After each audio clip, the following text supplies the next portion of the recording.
بله برد اساسی را از این نزاع، از این وضعیت دو کشور خواهد کرد، یکی چین، دیگر اگر بتواند ایران. چرا؟ برای اینکه ایران نفت و گاز دارد. وقتی که امبارگو اعلان میشود یا تحریم اقتصادی علیه روسیه، کشورهای بسیاری از کشورهای جهان میترسند دیگر نفت و گاز روسیه را بخرند، محتاج میشوند که از یک کشور دیگر آن را بخرند.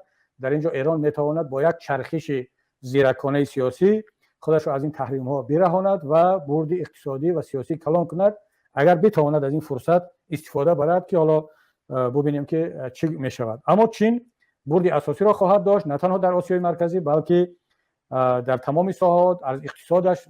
دیگر نفت و گاز ارزان را از روسیه خواهد خرید، برای آنکه وقتی نفت و گاز را هیچ کس نمیخرد از روسیه، مجبور است که به چین و به چند کشور دیگر بفروشد و اونم با روبل میفروشد دیگر، و روبل قربش پایان رفت.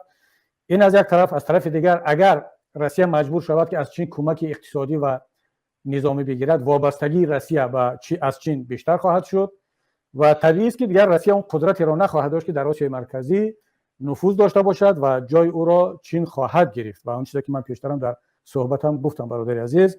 بنابر همین دیگر ما باید آینده خودمون را تیار کنیم همچون ملت که دیگر با یک ابرقدرت نه، با دو ابرقدرت باید مسائل های سیاسی و اقتصادی و نظامی خود را حل کنیم و مشکلی ما دوچند خواهد شد. ولی ان شاء الله امیدوارم که اگر ملت پیروز شد میتواند با این دو ابرقدرت نه با تمام جهان مشکلات خود را حل کند.